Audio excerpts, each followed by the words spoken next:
मेरे 20 बस कोटा में मैंने तैयार कर दी हैं। आज शाम से वहां 20 बस तैयार हैं। जिस वक्त आदेश होगी 20 बस 2 घंटे के अंदर लगेंगे। कुछ लोग कल 2-4 लोग, मैं जो आदमी अपनी जिंदगी की परवाह 1.5 महीना लगातार हर दिन सुबह से शाम लोगों के बीच बांटता रहा हो खुद, उससे भी आप सवाल पूछिएगा। राजनीति, जो आदमी पानी में घर में ना गया हो 14 दिन 16 दिन और कभी बिहार के सवाल पर घर नहीं लौटे,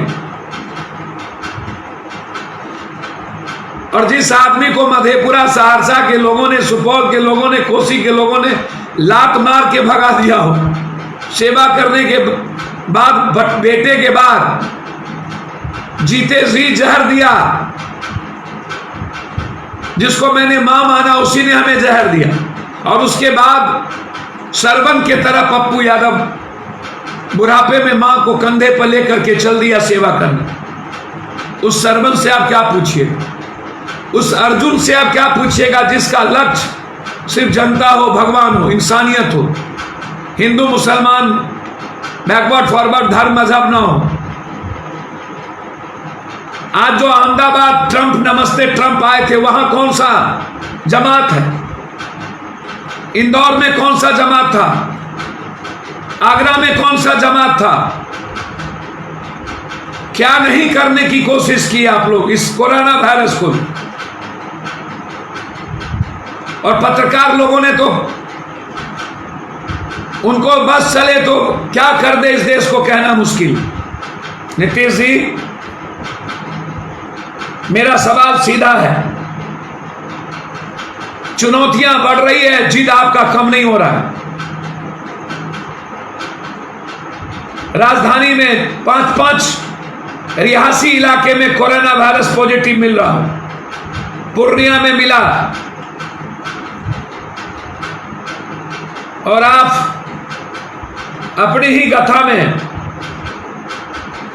3 दिनों में लगभग 100% बिहार में आए। 3 दिनों में 300 से ऊपर हो गया।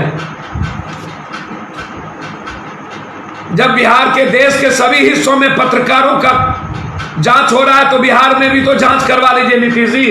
अरे पत्रकार तो आपको बचा के रखा जिंदगी भर, और ये बड़े बड़े मीडिया घराना, बड़ी बड़ी टीवी के जो आपसे पैसे लेने वाले जो लोग हैं, वहां जो एंकर लोग बैठे हैं उसका नाम नहीं लूंगा, जो दलाल टाइप के वो लगातार आप कम से कम उनकी तो जांच करा लीजिए। ये आग्रह है आपसे।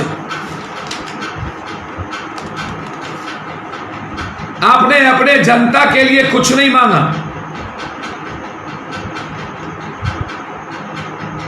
पूरे देश के मुख्यमंत्री ने अपनी बात, अपने क्षेत्र की बात, अपने स्टेट की बात की।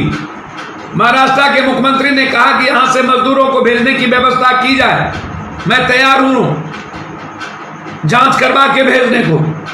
अशोक गहलोत जी ने भी कहा, लेकिन आपके चेहरे पर मन भी काला, भीतर काला, ऊपर काला, दिख गया आप लोगों का काला चेहरा।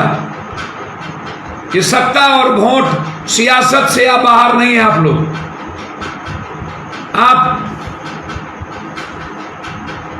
जनता के लिए नहीं बने।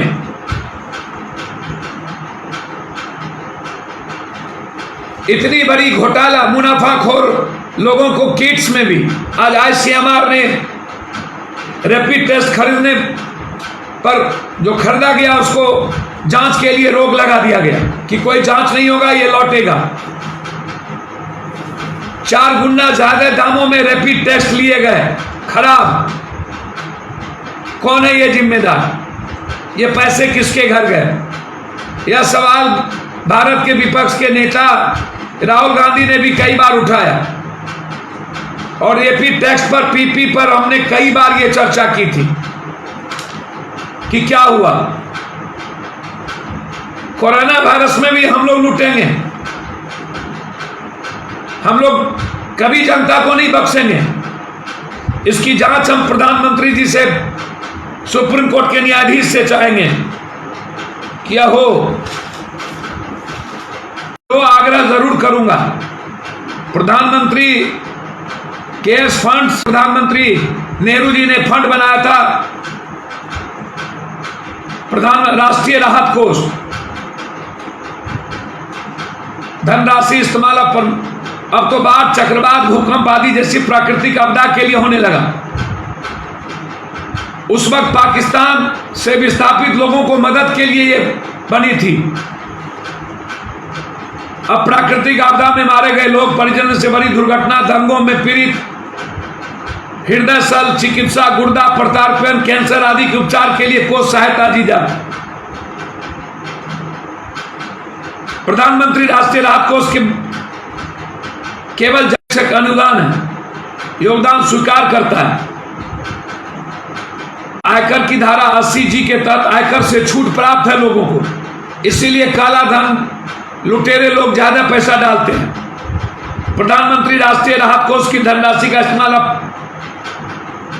प्राकृतिक आपदा, मारे गए परिजन, दुर्घटना, ऐसे चीजों के लिए होने लगे।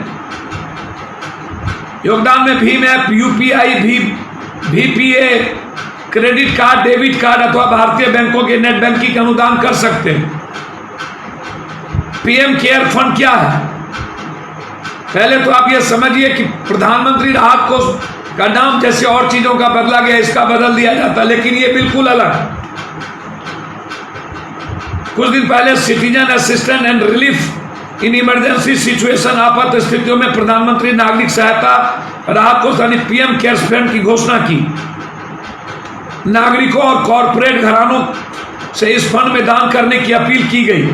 कहा गया इसमें जो पैसा आएगा उसमें कोरोना वायरस के खिलाफ युद्ध को मजबूती से मिलेगी। इस फंड की शुरुआत के वक्त सरकार की ओर से जो बयान जारी किया गया, कोविड-19 महामारी से उत्पन्न चिंताजनक हालत जैसी किसी भी प्रकार की आपात स्थिति या संकट से निपटने प्राथमिक उद्देश्य विशेष राष्ट्रीय कोष बनाने की आवश्यकता को ध्यान रखते हुए इससे प्रभावित लोगों को राहत प्रदान करने के लिए PM केयर्स फंड का नाम सार्वजनिक धर्मार्थ ट्रस्ट बनाया गया। इस ट्रस्ट के अध्यक्ष के रूप में रक्षा मंत्री, गृह मंत्री, वित्त मंत्री, प्रधानमंत्री हमेशा माना है कि विभिन्न मिशनों में यह बात रेखांकित किसी भी मुसीबत में कम करने के लिए सार्वजनिक भागीदारी सबसे प्रभावकारी तरीका है। इस कोष में छोटी धनराशि दान के रूप में दी जा सकेगी। इसके परिणाम स्वरूप बड़ी संख्या में लोग इसमें छोटी मोटी धनराशियां भी योगदान कर सकते हैं। केयर्स फंड का बैंक अकाउंट भारतीय स्टेट बैंक की नई दिल्ली स्थित मुख्य शाखा में है, जिसमें लोग सीधे पैसे जमा कर सकते हैं। 80G के तहत आयकर छूट भी मंत्री निर्मला सीतारमण कॉर्पोरेट मंत्रालय ने स्पष्ट किया कि विभिन्न इसमें दी जाने वाली राशि कंपनियों को CRS के मद में शामिल किया जाएगा। क्या लगता है कि ये जो PM केयर्स फंड है,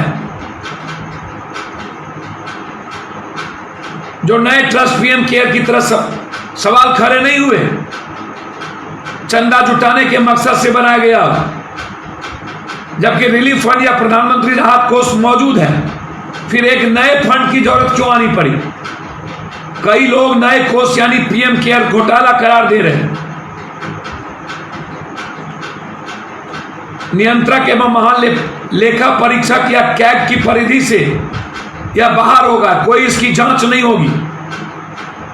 प्रधानमंत्री कार्यालय ने सरकारी तंत्र से जुड़े पब्लिसिटी विभाग ने इस संबंध में अब तक किसी तरह का कोई बयान नहीं दिया है। बीजेपी नेता नीलनी कोहली ने BBC संवाददाता दिव्यार्थ से इस मुद्दे पर राजनीति करने की जरूरत नहीं है, सरकार अलग उद्देश्य से इस फंड की शुरुआत करती है, नियंत्रक और न्यायालय का प्रयोग की जाती है। शशि थरूर ने प्रधानमंत्री की कैंची शब्दावली को लेकर खास दिलचस्पी को देखते हुए सीधे तौर पर प्रधानमंत्री राष्ट्रीय राहत कोष या PNRF का नाम बदलकर PM केयर किया जा सकता था, लेकिन एक नए ट्रस्ट की शुरुआत की गई जिसके नियमों और खर्चों को लेकर किसी तरह का स्पष्टता नहीं है। जाने माने इतिहासकार रामचंद्र गुहा ने इसे राष्ट्रीय आपदा के समय भी एक व्यक्ति विशेष की लहर बनाने की कोशिश जैसा बताया गया। साकेत गोखले ने दावा किया कि प्रधानमंत्री राहत कोष में जो पैसे आए उसका कोई लेखा जोखा नहीं है। अब आप बताइए